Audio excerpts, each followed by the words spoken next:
a major motion picture. So what do you think?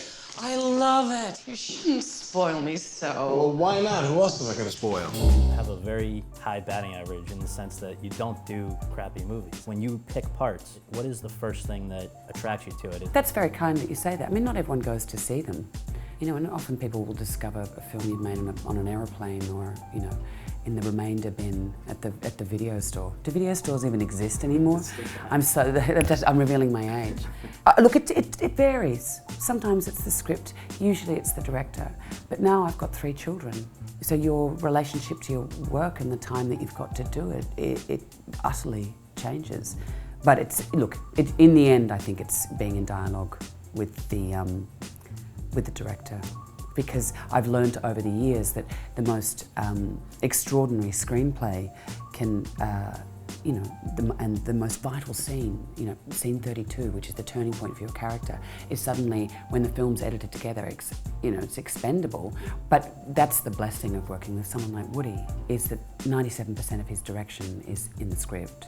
You know that the script is not going to change, and so the architecture of it, you can trust. It's a life raft. I fell in love with the name Jasmine. The only criteria I've really had, apart from being lucky enough to work with some amazing people and how can you possibly say no, is if I know how to do it at the beginning, then I think someone else should do it.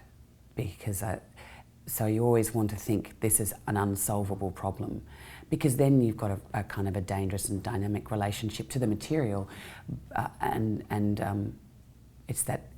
it's the adrenaline, I suppose, of risking screwing it up.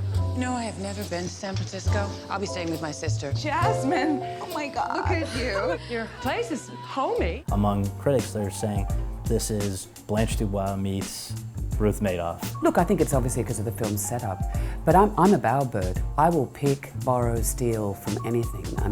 And I think there's a great strand in American drama. You know, if you think Eugene O'Neill, Mary Tyrone, and Blanche DuBois, but all of Tennessee Williams' heroines, of women who are fragile and fracturing and choose fantasy over reality. But it's a Woody Allen creation.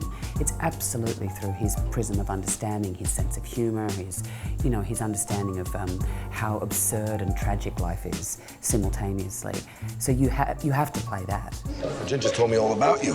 One minute you're on top of the world, the next, guy turns out to be a crook. Speaking to Bobby Cannavale last night, and we shot a scene where the two of us are at the doorstep, and he said to Bobby, he didn't want any sexual tension in there.